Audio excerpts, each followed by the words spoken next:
నమస్తే అండి విజ్ఞాన్ గారు. నమస్తే. మనం చూస్తూ ఉన్నాం టిఎఫ్డిసికి చైర్మన్ గా దిల్ రాజు గారిని నియమిస్తూ ఉత్తర్వులు జారీ చేశారు. ఓకే, సో అంతా ఒక రకంగా చెప్పాలంటే హ్యాపీ ఇండస్ట్రీ అంతా కూడా.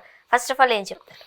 ఆయన birthday actually December 18th, same డేట్కి ఆయనకి ఒక గిఫ్ట్ లాగా తెలంగాణ ప్రభుత్వం తరఫున యాక్చువల్ మొన్న అనౌన్స్మెంట్ అయింది, ఈరోజు ప్రమాణ స్వీకారోత్సవం చేశాడు. Like TFDC chairman, Telangana film development corporation చైర్మన్గా ఆయన్ని ఎంచుకున్నారు. ఆయన్నే ఎందుకు ఎంచుకున్నారు అని అడిగితే, చెన్నై నుంచి వచ్చిన తర్వాత తెలుగు సినిమా ఇండస్ట్రీ ఒక జస్ట్ అప్పుడప్పుడే కొత్తగా డెవలప్ అవుతూ ఉంది. డెవలప్ అయిన తర్వాత భారీ సినిమాలు వచ్చేవి. ఇప్పుడంటే మనకు ఒక శుక్రవారం అయితే ఎన్ని ఉన్నాయి అని అడుగుతాం, కానీ అప్పుడు అన్ని కాదు. నువ్వు ఒక వార్తాపత్రిక ఇట్లా తీస్తే ఇన్ని ఉంటాయి. సంధ్య, కొన్ని సినిమాలు అయితే ఎప్పుడు వచ్చాయో ఎప్పుడు వెళ్ళాయో కూడా తెలియదు. కొన్ని 175 రోజులు 200 రోజులు కూడా ఆడుతూ ఉంటాయి. సినిమాలు ఇన్ని ఉంటాయి. బేసిక్ పోలడని సినిమాలు రిలీజ్ అయ్యేవి. అలా తెలుగు సినిమా నిజంగా చాలా బాగుండే 80s, 90s, 2000లో కూడా. శుక్రవారం వచ్చిందంటే చాలా పెద్ద పెద్ద పెద్ద పెద్ద సినిమాలను రిలీజ్ అయ్యేవి. అవి భారీ రోజులు ఆడుతూ ఉండేవి. కుటుంబం అంతా కలిసి చూసేది, అంతా బాగానే ఉండేది. సో మళ్ళీ ఆఫ్టర్ బైఫకేషన్ ఏం జరిగింది? Telugu cinema, Telangana cinema, Andhra cinema అయిపోయింది. సో ఇప్పుడు వీళ్ళు ఏం చేశారు? టిఎఫ్డిసి తర్వాత హీరోలు కూడా ఒక రకంగా చెప్పాలంటే Andhra hero, Telangana hero. First మనం ఒక రకంగా చెప్పాలంటే ఫస్ట్ అంత పెద్ద హిట్ కొట్టిన తెలంగాణ హీరో నితిన్ అని కూడా చెప్తూ ఉంటారు. అవును, ఇట్లా కూడా ఉండింది. తర్వాత ఏంటంటే తెలంగాణ సినిమాలు వేరు, ఆంధ్ర సినిమాలు వేరు. ఇంకా తెలంగాణ ప్రభుత్వం ఏం చేసిందంటే, ఆంధ్రలోకి మేము అవార్డులు ఎందుకు ఇవ్వాలి, ఎవరెవరో తెలుసుకోలేక నంది అవార్డులు రద్దు చేసేసింది. అర్థం కాల వాళ్ళకి, ఇవ్వడం కూడా ఇష్టం లేక. తెలంగాణ ఫిలిం డెవలప్మెంట్ కార్పొరేషన్ని డెవలప్ చేయడానికి ఒక మంచి తలకాయ కావాలి.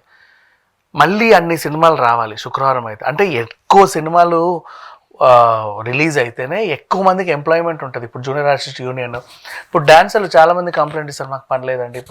పని ఎందుకు లేదు? 1, 2 సినిమాలు రిలీజ్ అవుతున్నాయి, పెద్ద పెద్ద ఎప్పుడో కానీ రావట్లా. వరుస పెట్టి సినిమాలే వస్తే వాళ్ళందరికీ పనులు ఉంటాయి. నువ్వు ఒకటి చూడు, అంతకుముందు ఎస్వి కృష్ణారెడ్డి గారి సినిమాలైనా, ఈవి సత్యనారాయణ గారి సినిమాలైనా 6 పాటలు ఉంటే ప్రతి పాటకి వెనకాల 20 మంది డాన్సర్లు ఉండేవాళ్ళు. జగపతి బాబు గారు, సౌందర్య గారు, వెంకటేష్ గారు, మీనా గారు ఎవరో ఉంటారు. ఊరికి అలా అట తిరుగుతూ ఉంటారు. శ్రీకాంత్ రాశి గారి సినిమా అయినా బోల్డ్ మంది ఉండేవాళ్ళు. ఇప్పుడు అసలు పాట అంటే చాలు వీళ్ళిద్దరినే పెడుతున్నారు, అసలు డాన్సర్లే లేరు. And not only dancers, junior ఆర్టిస్టులు. ఇంతకుముందు సీన్స్ ఏంటంటే, వాళ్ళ సీన్లో ఖచ్చితంగా ఒక ఫైట్ మార్కెట్లో ఉండేది. వాడు బిందెల మీద పడి, అటులేసి కూరగాయల మీద పడి, అటులేసి అటుటో పడి, అంటే బోల్డ్ ఎంతమంది జూనియర్ ఆర్టిస్టులు. ఖచ్చితంగా ఒక రైల్వే సీనో, లేకపోతే హాస్పిటల్ సీనో, లేకపోతే రాజకీయ సీనో, ఇవన్నీ పెడితే కదా జూనియర్ ఆర్టిస్టులు ఉండేది. ఏమీ లేకుండా కళాఖండాలు అని చెప్పి ఎవరిని లేకుండా సినిమాలు తీస్తున్నారు. వాళ్ళందరూ ఖాళీగా ఉన్నారు. పోనీ అట్లాంటి సినిమాలు ఏమైనా బోల్డ్ అన్న వస్తే ఇద్దరికి ముగ్గురు కన్నా జాబ్లు వస్తాయా అంటే అది లేదు. ఎప్పుడోగా ఒక సినిమా రావట్లా. సో ఇవన్నీ మనకి సర్దుమనగాలి అంటే, వీటి గురించి ఆలోచించాలి అంటే, వీటి గురించి అవగాహన ఉన్న ఒక పెద్ద తలకాయ కావాలి. పైగా తెలంగాణ అయి ఉండాలి. అవును, నేను అదే అనబోతున్నాను. ఇప్పుడు చాలా మంది ప్రొడ్యూసర్స్ ఉన్నారు, పెద్ద పెద్ద సినిమాలు తీసిన ప్రొడ్యూసర్లు ఉండగా ఎందుకు దిల్ రాజు గారినే తీసుకున్నారు అంటే, తెలంగాణకు చెందిన వ్యక్తి అనా అని. ఎగ్జాక్ట్లీ, అదొకటి. అండ్ ఇప్పుడు ఈయనకి యాజ్ ఏ ప్రొడ్యూసర్ అనుభవం ఉంది, అండ్ యాజ్ ఏ డైరెక్టర్ ఏ కథను ఎంచుకోవాలన్న టేస్ట్ ఉంది. పబ్లిక్ పల్స్ దగ్గర నుంచి తెలుసు, ఎగ్జిబిటర్ అయినా డిస్ట్రిబ్యూటర్ అయినా. అంటే జనాల నాడి తెలుసు, ఇట్లా పట్టుకుంటే వీడికి ఏం నచ్చుద్దో అర్థమైద్ది. అండ్ అలాగే బోల్డ్ అన్ని, ఏ సినిమా ఎలా డెవలప్ అవుద్దో తెలుసు, ఏ సినిమాలను ఎప్పుడు రిలీజ్ చేయాలో ఒక నాలెడ్జ్ ఉంది, అన్నిటి మీద పట్టు ఉంది. యాక్చువల్గా ఇది చాలా ఇంపార్టెంట్ కదా. ఇప్పుడు కథ విని, మొత్తం కథ అంతా వినక్కలేదు, లైన్ విని అది ఎంతవరకు హిట్ అవుతుందో కూడా దిల్ రాజు గారు చెప్తారు. అట్ ద సేమ్ టైం దానికి ఎంత బడ్జెట్ కావాలో కూడా చెప్పగలుగుతారట. అండ్ ఏ టైంలో రిలీజ్ చేస్తే బాగుంటుందో కూడా చెప్పగలుగుతారు. దాని సినీ జోస్యం చెప్పేస్తాడు చాలా సింపుల్ గా. అట్లా నాడి పట్టుకుంటే నువ్వు పోస్టర్ చూపిస్తే చాలు, దాని కలెక్షన్ చెప్పేస్తాడు. సో అట్లాంటి ఆయన ఉంటే బాగుండు అనిపించేసి ఆయన ఎంచుకున్నారు. But it's a very good decision నిజంగా చెప్పాలి అంటే. ఇప్పుడు ఈయన తీసుకునే చొరవ వల్ల చిన్న సినిమాలు, పెద్ద సినిమాలు అన్నీ కూడా అందరినీ వాడుకుంటాయి. బోల్డ్ అంతమందికి ఎంప్లాయ్మెంట్ వస్తుంది. అండ్ చాలా సినిమాలు రిలీజ్ అవుతాయి తెలంగాణలో. అండ్ తెలంగాణ కళాకారులకు కూడా ఐ మీన్ టెక్నీషియన్స్ కూడా పని దొరుకుద్ది.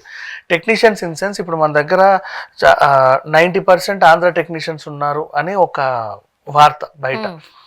ఇప్పుడు కెమెరామెన్లో, లేకపోతే మన ప్రొడక్షన్ మేనేజర్స్, లేకపోతే ఎడిటర్స్ ఆర్ ఏసీఓలు, ఎవర్ గ్రాఫిక్ డిజైనర్స్, పోస్ట్ డబ్బింగ్లో పనిచేసే వాళ్ళు కానీ ఇంకెక్కడైనా సరే మోస్ట్లీ ఆంధ్ర టెక్నీషియన్సే ఉన్నారు. అసిస్టెంట్ డైరెక్టర్స్ కానీ తెలంగాణ వాళ్ళకు కూడా కల్పించాలంటే తెలంగాణ అతను ఉంటే ఇవన్నీ డెవలప్ అవుతాయి. ఇప్పుడు వీళ్ళు ఏం చేస్తారు, ఇక్కడ ఫిలిం స్కూల్స్లో లోకల్ వాళ్ళని, సిద్దిపేట వాళ్ళను, కరీంనగర్ వాళ్ళను, వరంగల్ వాళ్ళను, మంచిర్యాల వాళ్ళను, బెల్లంపల్లి వాళ్ళను, వీళ్ళందరినీ తీసుకుంటారు. అక్కడక్కడ సదస్సు నిర్వహించి ఔత్సాహికులందరినీ ప్రోత్సహిస్తూ ఉంటారు. వాళ్ళలో లోకల్ టాలెంట్ని తీస్తారు. ఇక్కడ నుంచే కొంతమంది డైరెక్టర్లు అవుతా వస్తారు. కొన్ని సినిమాలు వస్తూ ఉంటాయి, బలగం లాంటివి, దసరా లాంటివి, బలగం లాంటివి హిట్ అవుతాయి. లేకపోతే ఏదో ఒకటి చాలా మందికి పని దొరుకుద్ది అండ్ సినీ పరిశ్రమ డెవలప్ అయ్యిద్ది.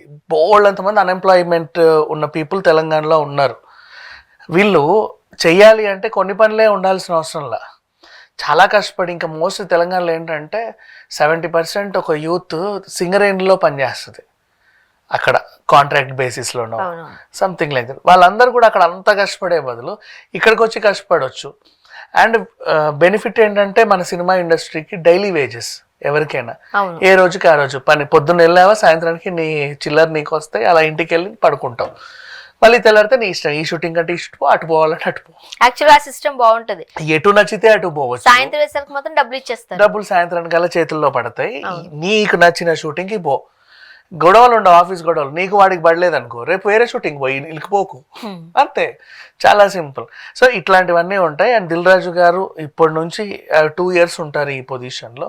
ఈ 2 ఏళ్లలో ఆయన ఒక పక్క ప్రొడ్యూసర్ కౌన్సిల్ మెంబర్ కూడా, అండ్ TFDCని కూడా ఎంతవరకు డెవలప్ చేయగలరో చూద్దాం.